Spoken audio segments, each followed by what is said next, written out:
Halo, Assalamualaikum warahmatullahi wabarakatuh. Apa kabar? Semoga kita selalu dalam keadaan sehat ya. Nah, kali ini untuk mata pelajaran Bahasa Indonesia kelas 7, pertemuan ketiga kita adalah observasi dan koneksi, mengaplikasi dan merefleksi.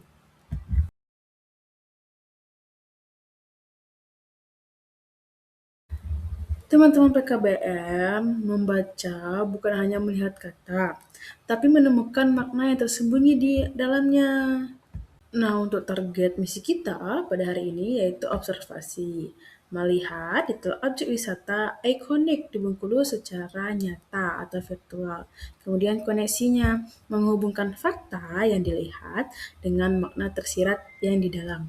Kemudian refleksi, memahami manfaat ilmu ini untuk pekerjaan di masa depan kita nanti. Teman-teman ingat nggak misi sebelumnya apa? Nah, informasi tersurat itu segala hal yang tertulis jelas. Contohnya, dinding benteng ini sangat tebal. Nah, itu sudah dijelaskan pada minggu pertemuan kemarin ya. Nah, sedangkan informasi tersiratnya itu makna tersembunyi. Contohnya, bangunan ini dirancang untuk pertahanan yang kuat. Ayo kita mengobservasi. Gunakan mata untuk fakta tersurat dan logika untuk fungsi atau sejarah tersirat. Lihat bentuk dan warna, kemudian perhatikan suasana, pikirkan alasan keberadaannya. Pilih objek misimu, teman-teman.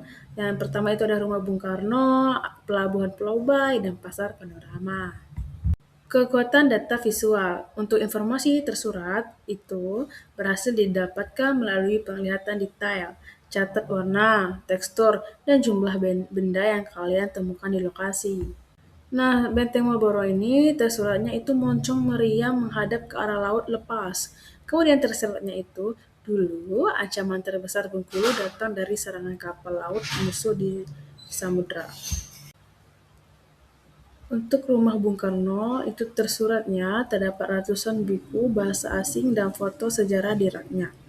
Tersiratnya, Bung Karno adalah sosok yang sangat cerdas, haus ilmu, dan memiliki visi internasional.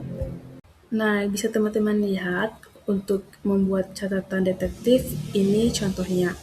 Untuk objek observasi, itu ada pasar panorama. Informasi tersuratnya, ramai dan hiruk pikuk. Untuk informasi tersiratnya itu, ekonomi rakyat sedang menggeliat. Sedangkan untuk pelabuhan, itu tersuratnya, kapal besar bersandar. Kemudian tersiratnya, itu pintu gerbang logistik Bengkulu. Dan untuk rumah pengasingan atau rumah Bung Karno, itu tersuratnya ada di hening dan rapi. Untuk tersiratnya itu tempat refleksi perjuangan bangsa. Aku ada tips untuk menjadi detektif yang hebat. Pertama itu kita gunakan rumus mengapa. Jika melihat sesuatu yang unik, tanyakan mengapa itu ada di sana. Kemudian cari hubungan sejarah. Hubungkan apa yang kalian lihat dengan cerita masa lalu tempat tersebut. Kemudian perhatikan emosi. Apa perasaan yang muncul saat melihat objek itu? Itu adalah kunci info tersirat.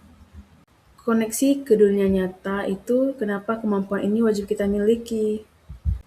Sedangkan manfaat di kehidupan kita itu bukan sekedar tugas, memahami kontrak kerja, terhindar dari berita hoax, kemudian mempromosikan wisata lokal. Ada juga progres literasi kita, yaitu memahami fakta itu 40%, analisis makna itu 35%, dan refleksi diri itu di 25%. Rencana misi mandiri, itu hari ke-1 itu pilih lokasi, hari kedua itu observasi visual, hari ketiga analisis makna, dan hari keempat itu kirim tugas ke WA. Nah, bisa teman-teman lihat grafik pada PowerPoint ini untuk potensi wisata Bengkulu itu ada di minat wisata naik saat deskripsi kita menarik dan bermakna dalam. Apakah ada pertanyaan untuk saat ini teman-teman? Atau bisa kita diskusikan di grup WhatsApp tutor ya?